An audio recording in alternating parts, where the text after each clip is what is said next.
They pulled me off the floor in the middle of a shift to tell me I was under investigation for stealing narcotics. The nurse manager said it quietly, in a side room, the way you deliver something you think might break a person. Vials of a controlled painkiller were missing.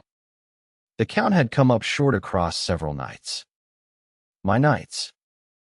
My access. And then she said the word that turns a nursing career into ash. Diversion. Suspected drug diversion by staff. She told me pharmacy was involved, that it would be reported to the state board, and that depending on what they found, the DEA. She told me I should consider whether I wanted union representation. I had been a nurse for 19 years. I have run more codes than I can count. I am the one the younger nurses grab when a patient is crashing and everyone else freezes.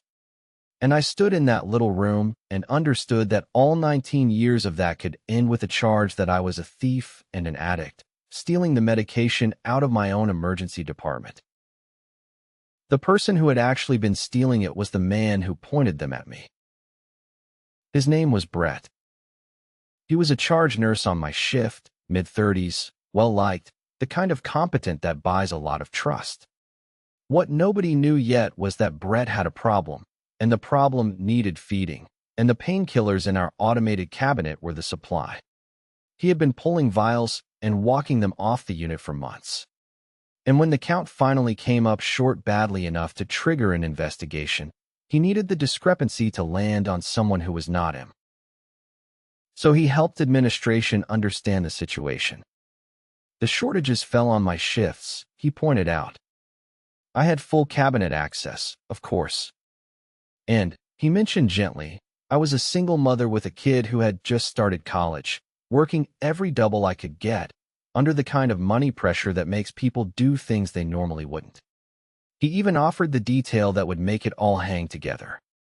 Renee sometimes leaves her cabinet session open when she gets pulled into a trauma, he said. Sloppy. The kind of sloppiness that could hide a lot. Access. Opportunity. Motive. And a tidy explanation for how a careful nurse could be a thief. It was a good frame. I could feel administration settling into it, because a diversion investigation starts from the assumption that somebody on the unit is using, and here was a tired single mom who left her sessions open. Of course it was her.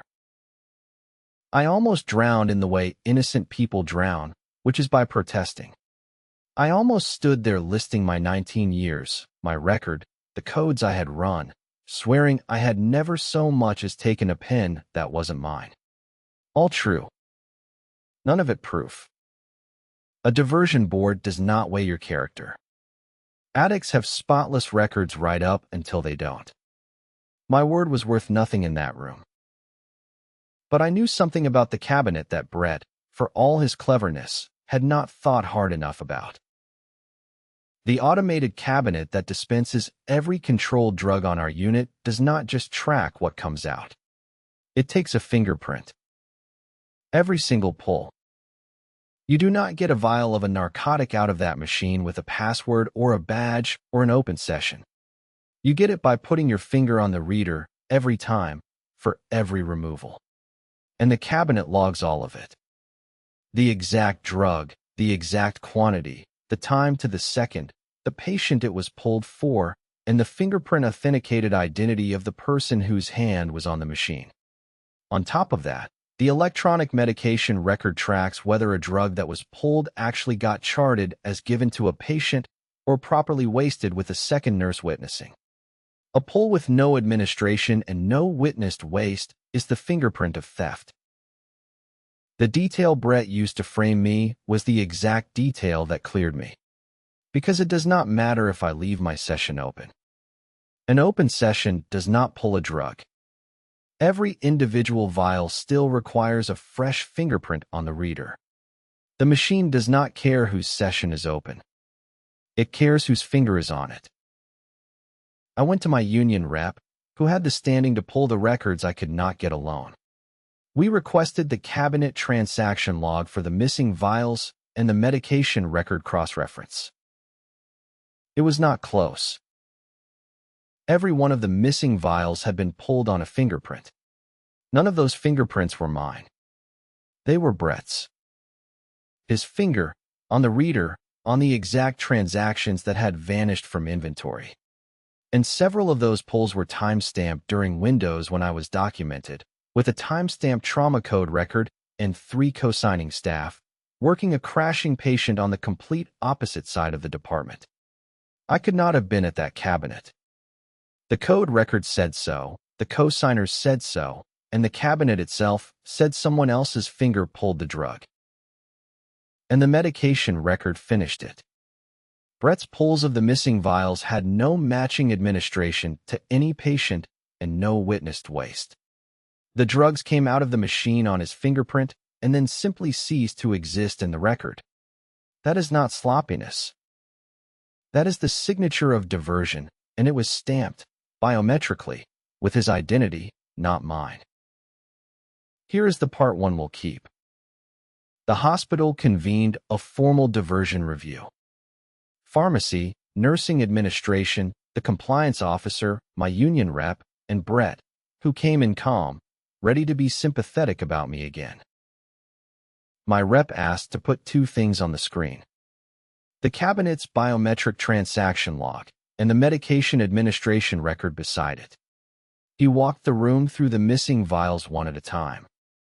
Pulled on Brett's fingerprint. No administration. No waste. And then, for the pulls Brett had tried hardest to pin on me, my rep laid the trauma code record next to the timestamp, showing me on the other side of the department with my hands inside a dying patient, while the cabinet 400 feet away recorded Brett's finger taking the drug. I watched the room turn. I watched the compliance officer stop taking notes and just look at Brett. I watched the nurse manager who had pulled me into that side room realize what she had almost done to the wrong person. And I watched Brett, who had been so smooth, stop being able to speak, because his own fingerprint was on the screen, on every vial, and there is no version of that you can talk your way out of. Brett was walked off the unit that day. The hospital reported him to the state board, and the diversion case opened where it should have, on him. I want to be careful here, because addiction is a real illness, and I hope he got help. But he had been willing to end my career and my freedom to protect his secret, and the record did not let him. I was cleared completely. My license was never touched. The DEA referral that had my name on it was redirected. The hospital added a second nurse witness requirement to high-risk pulls, a fix that will protect the next nurse who gets pulled into a code with her session open. And a younger nurse I had been precepting said, in front of the whole break room, that she had never believed it for 1 second. I needed that more than I expected to. I went back to my floor. I am still there, still grabbing the crash cart when the younger ones freeze, still working my doubles for that tuition. 19 years I had rolled my eyes at that fingerprint reader.